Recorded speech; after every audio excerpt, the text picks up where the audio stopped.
Hey, welcome to Tabletop Skirmish Games. I'm Lee, and in this video we'll be taking a look at how the new data sheets will work in the new 10th edition of Warhammer 40,000.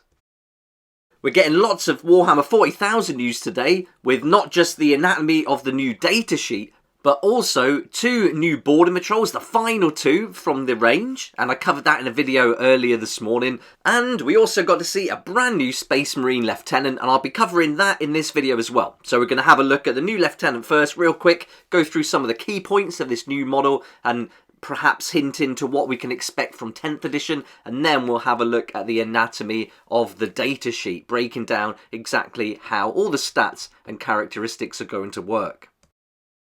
We've already seen how army building is going to work in 10th edition, and also had a look at 10 of the key things to look forward to, but now let's focus on this new Lieutenant and the datasheet. Here he is then, a brand new model, and you may recognise him from the video that was featured when we got the first glimpse at the new 10th edition during the Adepticon online reveal. So if you want to check that video out that's specific to the Lieutenant that we saw earlier in this video, you'll be able to see that on the Warhammer community site today.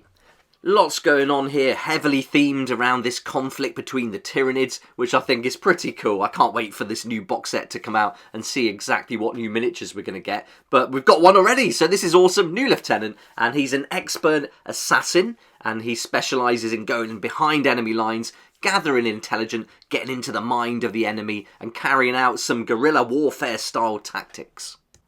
The article tells us he's a mix of Reaver and Phobos, so with the armour and the different weapons and just the general look of the model. So is this hinting towards perhaps a brand new style of Space Marine? I'll have to wait and see on that, but certainly looks cool. He's got that combi flamer as well, and then the blades, the twin blades, so he's going to get stuck in close combat. Really nice model, a good glimpse about the quality, the standard and theme that we can expect from the new 10th edition as well. So can't wait for this new box set. I think it's going to be fantastic. I took a few screenshots from the video, so here you can see him in action with the heavy flamer, and then some close-ups of that Tyranid armour that he's wearing there on the arm and shoulder. He's got lots of trophies from the battles he's been in, and yeah, heavily armed. Looks pretty lightweight, and he's going to get stuck in close combat, but also if he can use his combi flamer, he can shoot from a distance or up close with that flamer as well. Alright then, now let's have a look at the data sheets and see how these are going to change and what we can expect from 10th edition. As we already know, the codexes are getting a complete reset, with every single datasheet being changed now, and the way we use our datasheets is also going to change. In this video we're going to focus on the Intercessor Squad, look at the stats and characteristics there, but if you remember from the Adepticon 2023 online, we got a good look of an actual datasheet and how it's going to look with the abilities to the right, the weapons to the left, and then the characteristics at the top. And here's the characteristics taken from the top of the datasheet for the Intercessor Squad. You can see we've got movement, toughness, the save value, number of wounds, we've got leadership and OC. And those are the two that we'll be focusing on here. You'll also notice that ballistic skill, weapon skill and strength and number of attacks has moved, and we'll come to that in a little while. First up, we've got OC. So what is OC? Basically, it stands for Objective Control, and this is a measure of how well a unit can secure critical locations.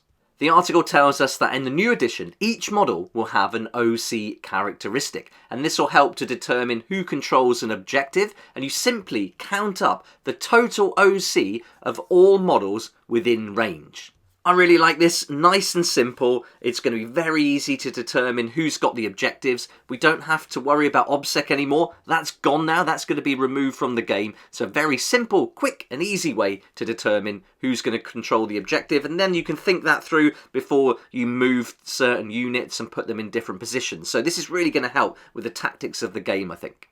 It says in the article that warriors that were previously categorised as troops will generally have a higher OC than elite units. Interesting now they're saying previously categorised as troops, because we could be getting this battle line keyword now instead. So that's interesting, another change there that they're hinting towards. And so now the elite units won't be used to necessarily hold the objectives, but maybe do some other things, like maybe take an objective from an enemy by destroying them, or getting into a good position to fire on the enemy, or even to screen and stop them coming towards your objectives that you're currently holding. It does tell us though that vehicles and monsters will earn more substantial OC, and then that could include things like knights, so they're going to be able to hold those objectives too. Now in Age of Sigmar we get this similar thing where a monster will count as 5 models, and if their wound characteristic is more than 5 they'll count as 2 models. So it may be expecting something similar to that, but it's going to be different because this is very clear. We've got this new characteristic now, OC. Now let's have a look at leadership and how this is going to work in 10th edition. It tells us in the article that leadership is much more impactful in this new edition, and the unit's morale is now gauged with a battle shock test, again just like we do in Age of Sigmar. Many factors can force a unit to test for this new battle shock, including being below half strength during the command phase. The next part of the article is pretty interesting because it says if they fail, they're then going to struggle to capture objectives, use stratagems, or fall back from combat. So this is interesting. Maybe if they fail, they're going to get their OC reduced? I'm not sure. We'll have to wait and see on that one. And there is another change because leadership now counts upwards. So with the intercessors who have a leadership of 6+, that's actually equivalent to the old value, which was 8. Again, I think this is going to be a nice way to work it out. Very simple. Just roll those 2d6, score higher, and you're going to succeed. For the rest of the characteristics, we've got movement, toughness, the save value and wounds. Nothing new there, but the weapon skill, ballistic skill, strength and attacks have moved, and they've gone down to the weapon profile. So let's head over and have a look at those now. Here we've got the example of the bolt pistol, and now everything you need to make a shot with this bolt pistol is included on this weapon profile. You can see here that the ballistic skill and strength of the weapon now is included here. So that's all you need. You just use this one line of stats and you're good to go. I really like this, and especially with the example they gave in the article where they talk about power fists, whereas now in 9th edition it's -1 to hit, or with hammers and things like that, whereas in the new 10th edition you simply use the weapon profile of the power fist or the thunder hammer and then you're good to go. You haven't got to make any calculations, although it's very easy calculation. Just reducing that is just going to reduce the cognitive load and less to think about as we're playing the game, which I think is brilliant. Just follow the stat line on your weapon profile. Here's a close combat weapon example, and they do mention that because the profiles are going to be tied to individual units for the different weapons, a chain sword in the hands of a space marine is going to be different to one in the hands of, say, a cultist. So that's going to be reflected on each of the data sheets, which will be available as reasonably priced or affordable cards that we can buy, apparently. So really looking forward to getting those prices. Can't wait to find out exactly how much they're going to be. But if they're anything like the War Scrolls, they'll really add to the game. So I'm looking forward to that part of 10th. I think this is a great addition to the game that's going to help new and existing players. Let's get back to this close combat weapon, and here you can see it's got the number of attacks, the weapon skill, and the strength for that weapon in the weapon profile. So you're just looking in one place and you're getting all the information you need. The good thing is, although the data sheets are changing, weapon profiles and all that, it doesn't mean that the way we interact and the fundamental way we play the game hasn't changed. So, for example, if you're rolling against an equal strength and toughness, you're still going to be wounding on a roll of 4+.